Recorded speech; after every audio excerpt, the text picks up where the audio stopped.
What will the judgments in Revelation look like when they take place? In the prophetic book of Revelation in the Bible, there are 3 lists of 7 judgments each that God will loose upon the earth during the end times: the 7 seal judgments, the 7 trumpet judgments, and the 7 vial or bowl judgments. These 21 judgments are meant to declare the coming of Jesus and to demonstrate his power on the earth before he arrives to conquer the kingdoms of this world and reign forever.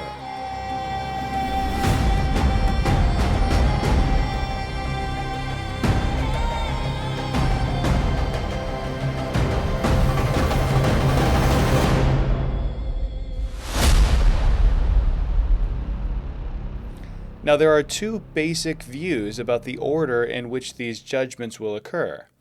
Some would say that they are connected and that each list occurs at the same time as the other lists. This view holds that the seal judgments and the trumpet judgments and the vial judgments all take place simultaneously together throughout the tribulation, with each 7th judgment ending at the return of Christ.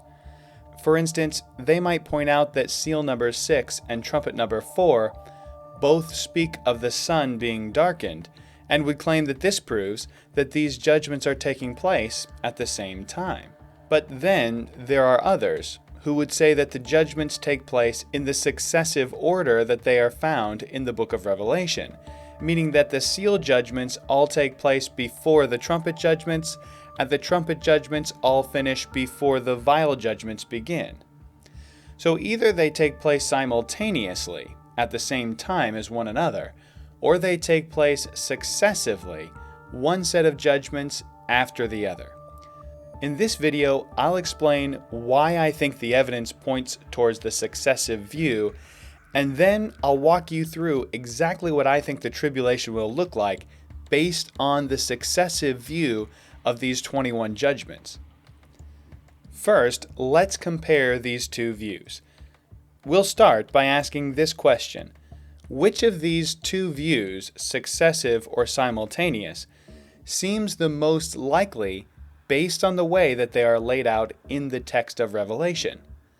Since the book lists all of the seal judgments in chapters 6 and 8, before the trumpet judgments are even mentioned in chapters 8, 9, and 11, and since the trumpet judgments are all listed before the vials are mentioned in chapters 15 and 16, it naturally follows that this is the order in which they take place on the earth. However, while this is a good reason to default to the successive position instead of the simultaneous one, I admit that it doesn't absolutely prove anything. So take a look at how Revelation describes these judgments. Since they are numbered lists, we can obviously assume that seal judgment 1 happens before seal judgment number 2, which takes place before seal judgment number 3, and so on and so forth, right? With that in mind, take a look at how John transitions between the seal judgments and the trumpet judgments. Seals numbered 1 through 6 are all opened in Revelation chapter 6, but seal number 7 isn't opened until the beginning of chapter 8, and nothing happens after the last seal is opened. Literally, nothing. Scripture tells us when the 7th seal was opened, there was silence in heaven about the space of half an hour, and immediately John saw the 7 angels which stood before God, and to them were given 7 trumpets. The 7th seal literally does nothing but introduce the 7 trumpets.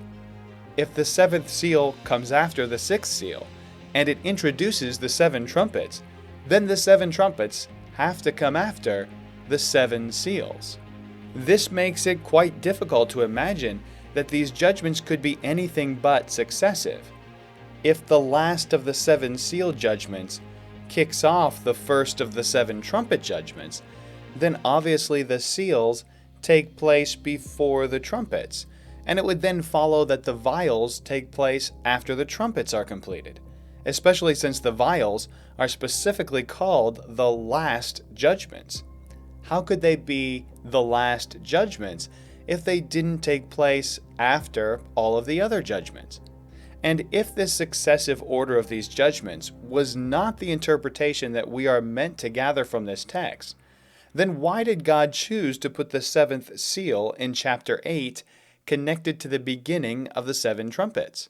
And why did he call the bowl judgments the last judgments? It really seems that he was trying to make it very obvious to us. But if they are successive, then what about those similarities between these judgments? Seal 6, trumpet 4, and vial 5 all speak of a darkened sun. Trumpets 2 and 3 and vials 2 and 3 speak of undrinkable water that was turned to blood. Seal 6, trumpet 7, and vial 7 all speak of an earthquake, and trumpet 7 and vial 7 both declare the coming of Christ. So does this prove that they are all speaking of the same events happening at the same time? Well, if they were, then they should be far more similar than they are. Take Seal 6, Trumpet 4, and Vial 5, for example. Sure, they all mention a darkened sun, but they are clearly very different darkenings of the sun. In Seal 6, the sun is darkened and the moon becomes blood, and the stars or meteors fall from heaven. But in Trumpet 4, a third part of the moon was darkened, not turned to blood, and the stars don't fall from heaven in Trumpet 4. They are darkened as well, so that 1/3 of the day the sun doesn't shine, and for 1/3 of the night the stars and the moon don't shine. This is not the moon turning to blood, as is listed in Seal 6. And in Vial 5, there was a supernatural darkness, but over just the kingdom of the beast. And this darkness was so bad that it caused actual pain to those in his kingdom. This is not a 1/3 darkness. It is total darkness, and it is very different from what we see in Seal 6 and Trumpet 5. In one, the sun gets darker and the moon becomes blood and the stars fall. In another, 1/3 of the sun and the moon and the stars do not shine during the day, which probably means that there is atmospheric interference that blocks out the light in 1/3 of the sky. And then in the vials, there is total, complete darkness that is targeted specifically on the kingdom of the beast, and it is so intense that it brings physical pain and anguish. These are similar, but very different judgments. Then, in Trumpets 2 and 3 and Vials 2 and 3, the water is undrinkable, but it's undrinkable for very different reasons, and it's not even the same water. In Trumpet number 2, only 1/3 of the water in the sea is turned to blood, and it kills 1/3 of the fish in the sea. In Trumpet 3, 1/3 of the rivers are poisoned and made bitter. But then in Vials 2 and 3, all of the sea turns to blood, and all of the rivers turn to blood as well. In the trumpets, these judgments only affect 1/3 of the sea and the rivers are made bitter, not turned to blood. But in the bowl judgments, it is all of the sea and all of the rivers turning to blood. Does that sound like the same event to you? It definitely doesn't seem so to me. And even though Seal 6, Trumpet 7, and Vial 7 all speak of an earthquake, they seem to be very different earthquakes. In the 6th seal, there was such an earthquake that every mountain and island were moved, and the people hid themselves in dens and rocks of the mountains, and asked the rocks to fall on them and hide them from the great day of the wrath of the Lamb. In the 7th trumpet, there is simply an earthquake. Not a worldwide earthquake or one that shakes every mountain and island, just an earthquake. There's no reason to think that they are the same event. Then, in Vial number 7, there is said to be a great earthquake, such as was not since men were upon the earth, and it caused every island to flee away, and the mountains were not found. Now that's different than what we found in seal number 6, isn't it? In the 6th seal, the mountains and islands were moved. If they were moved, they went from one location to a new location, or it could refer to them shaking and returning to their former location. But when they flee away and are not found, they're gone. Completely gone. This seems to be speaking of different outcomes of two different earthquakes. But here's why I think it definitely has to be two different events. After the earthquake in seal number 6, men are said to beg the rocks to fall on them because they are terrified of the wrath of God. But after vial number 7, they don't seek death. They aren't terrified of the wrath of God. Death seeks them. Hail falls upon men out of heaven, and instead of fearing God, these men blaspheme God because of the plague of the hail. Two different outcomes and two different responses from the people. How could these not be speaking of two different earthquakes? But what about the announcement of the coming of Christ in trumpet number 7? Doesn't that mean that trumpet number 7 is sounded at the Lord's coming along with vial number 7, which also announces his return? Well, no, not really. The Lord's coming is announced over and over again throughout the book of Revelation. It's the theme of the book, actually. And the entire period of 7 years that we call the tribulation, Jesus called his coming in Matthew 24. Jesus considered the entire tribulation period to be part of his coming, as if it was one giant 7-year announcement of his return. So just because the Lord's return is announced at the 7th trumpet doesn't mean that he returns when the 7th trumpet is sounded. In the book of Revelation, the coming of Christ isn't described until chapter 19, but it is announced in chapter 1, chapter 2, chapter 3, chapter 5, chapter 14, and in chapter 17. The 7th trumpet in chapter 11 is just one more announcement in a long list of announcements that lead up to the coming of Christ. And for those who say that the 7th seal and the 7th vial and the 7th trumpet all take place at the same time at the end of the tribulation when Jesus returns, consider the following. In the 7th seal, there is silence in heaven for half an hour. But in the 7th trumpet, there are specifically said to be great voices heard in heaven. That sounds like the opposite of silence, doesn't it? The 7th seal takes place after a great earthquake, but the 7th trumpet is followed by an earthquake. And the 7th vial doesn't announce the coming of Christ like the 7th trumpet does. The 7th vial is a great voice saying, "It is done," followed by an earthquake and great hail. Even these 7 judgments cannot all be taking place at the same time.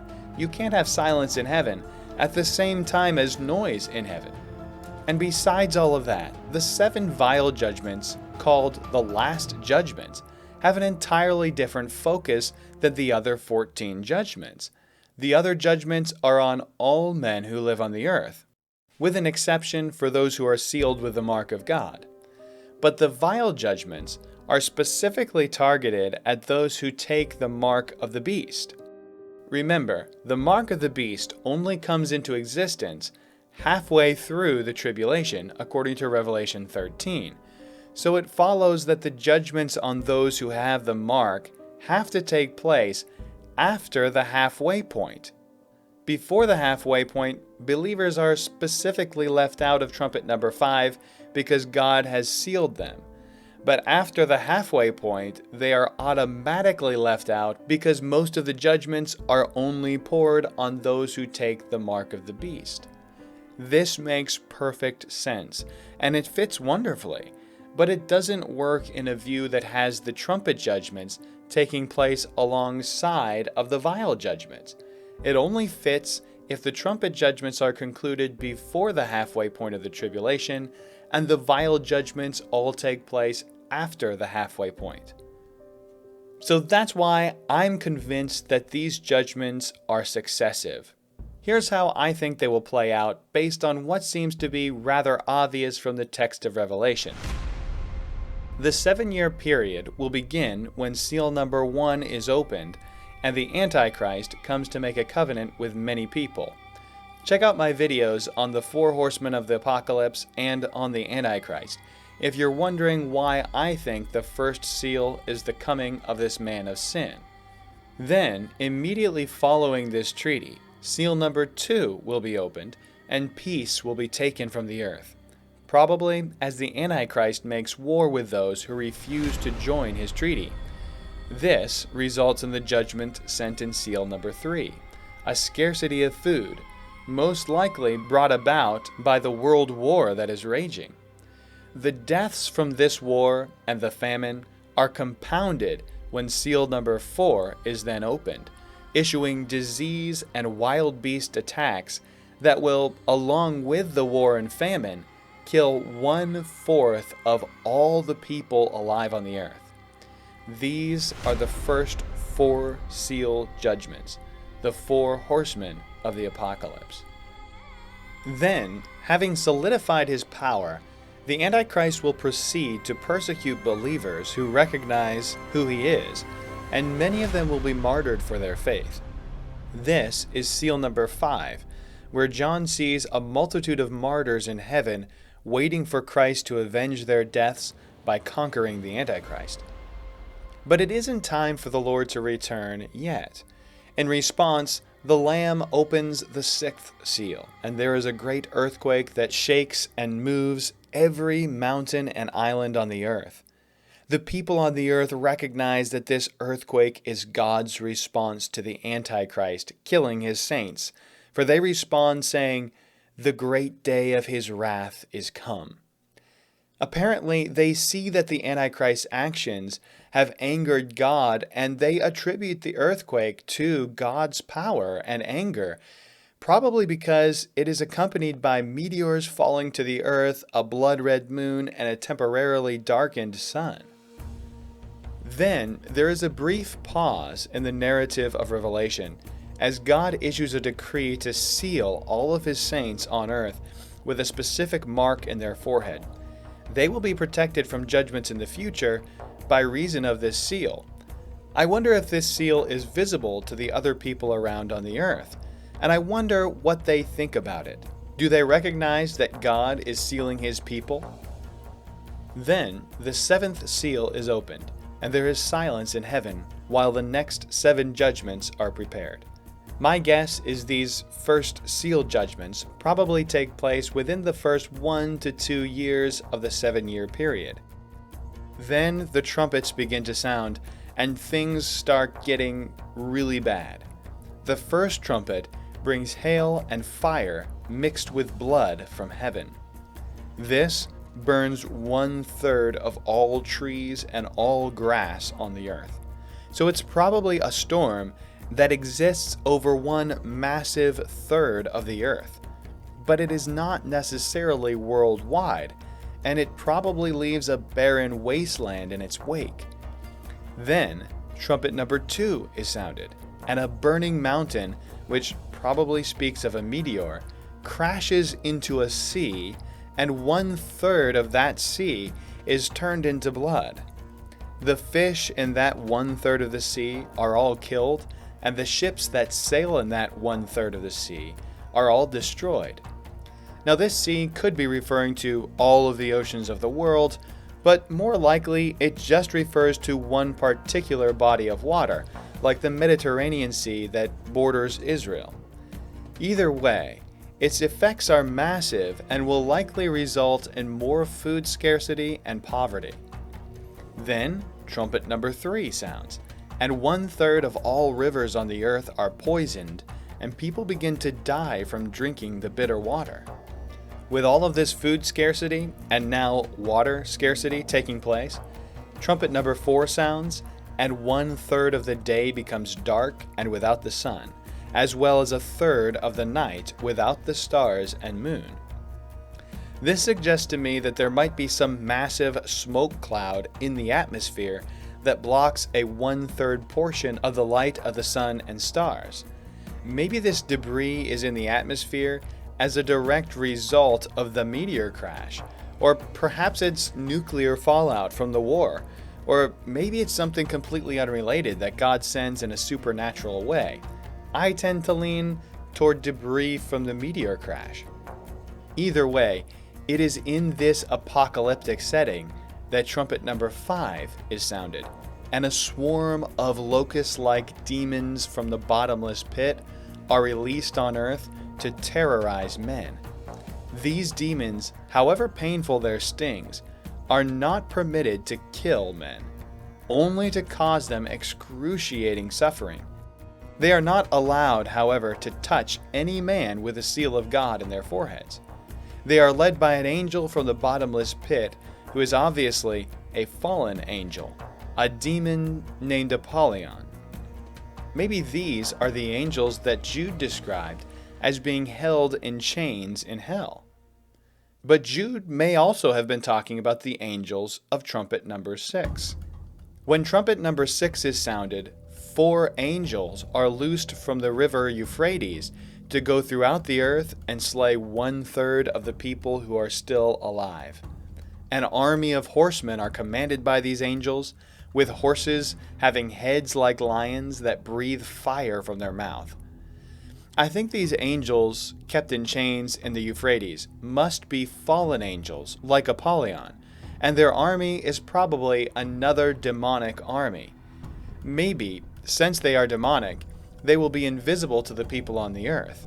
We don't know, but regardless of what people will see, they will die in massive numbers. This brings us to the halfway point of the tribulation, when the Antichrist, to counter the work of God, enters the temple of God and declares himself to be God. This is the abomination of desolation spoken of by Daniel the prophet, and it takes place during the 4th year of these 7 years.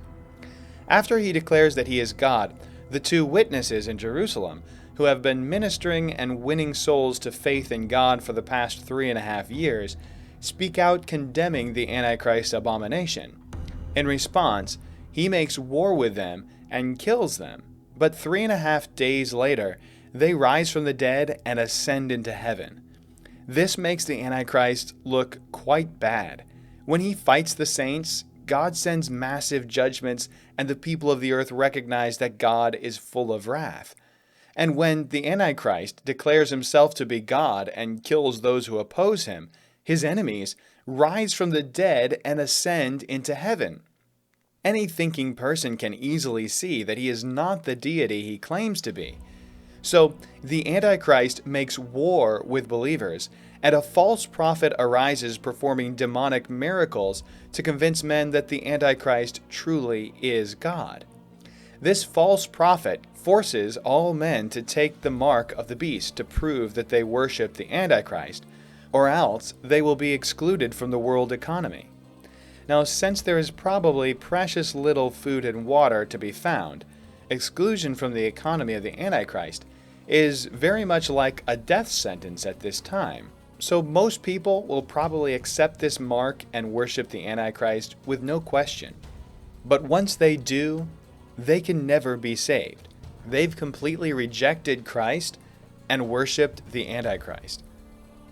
Then, trumpet number 7 is sounded, and there are lightnings and voices and thunderings and an earthquake and great hail as the second half of the tribulation begins. The Antichrist now makes war with the remaining saints on the earth, and they flee to a specific area in the wilderness where God will keep them safe for the remaining 3.5 years. For about the next 3 years, I'd guess there's no more judgments from heaven, and the vile judgments probably happen right at the end of the last 3.5 years of the tribulation, maybe even in the last 2 months. Vial number 1 brings a noisome and grievous sore on men who have taken the mark of the beast. Vial number 2 turns the entire sea into blood, and everything left alive in it dies. Again, this may be only one specific sea, or it might be the entirety of the oceans, but either way it has devastating effects. After vial number 3 is poured out, all of the rivers and fountains are turned into blood as well. The desperation of the people at this point must be very great, but there are still several judgments left to come. These probably all take place within a few days of one another, because I doubt anyone would survive long with all the rivers and sea turned into blood. Vial number 4 comes next, and now men are scorched by the fire of the sun. They recognize that it is God who is scorching them, and they do not repent. They blaspheme his holy name, angry over his judgment. So to contrast the scorching sun, God sends darkness upon the kingdom of the beast in vial number 5, so dark that they gnaw their tongues for pain and continue to blaspheme God for their sores and their pain. Since Revelation mentions that these men still have their sores, when vial number 5 comes, it tells us that all of these vials are probably taking place within a few weeks or months of each other. Then, God in vial number 6 dries up the river Euphrates to make way for the kings of the east to gather together for war against Jerusalem. The Antichrist, who has probably had to put his war against believers on hold while his kingdom has been plagued for the last few months by scorching sun, sores, darkness, and bloodied waters, now sees an opportunity to gather his forces, marching them across the dried Euphrates to assault the city of Jerusalem, where apparently the saints are dwelling. Maybe they left wherever they were being protected at in the wilderness when the vials began to be poured on the kingdom of the beast. Maybe they didn't have to hide anymore because the Antichrist was dealing with all of the judgments that God was sending on him and could not continue the persecution against them. Now he finds them in Jerusalem and circles the city.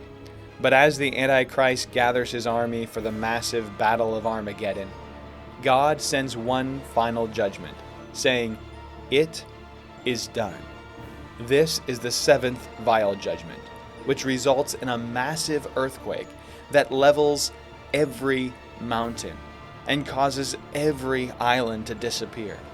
The global map now looks very different as tectonic plates move in unprecedented manners.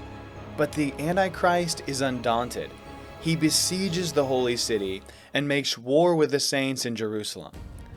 Then Jesus returns, treading the winepress of the fierceness of the wrath of Almighty God, and destroying the enemy for good. And that is what I think these judgments will look like when they occur. Surely I'm not 100% correct, but I think these are our best guesses at what the tribulation will be like. What do you think? Do you think the judgments might occur in simultaneous fashion rather than successive order? Give me your model for the order of the 21 judgments, and let me know what you think in the comments below. Now, before I go, I want to sincerely thank you for watching this video. If you like this content, don't forget to hit subscribe to support the channel and to see more content like this. And follow the Bible Explained on Facebook at facebook.com/The Bible Explained. I really appreciate the support. Also, I want to remind you that the entire Bible is ultimately about one thing: the redemption of mankind by Jesus Christ. You see, the Bible tells us that all men are sinners, and that we must pay for our sin against God for eternity in hell. That's definitely the bad news. But you see, the Bible is all about this one thing: the good news that Christ died to pay the penalty for our sin on the cross. Since your sin has been paid for by Christ, all that is left for you to do is to turn from your sin and accept His salvation by faith. If you've never accepted this gift of God by faith, won't you do that today? Leave a comment or send me a private message on Facebook, and I'll be happy to talk to you more about having your sins forgiven by Jesus Christ.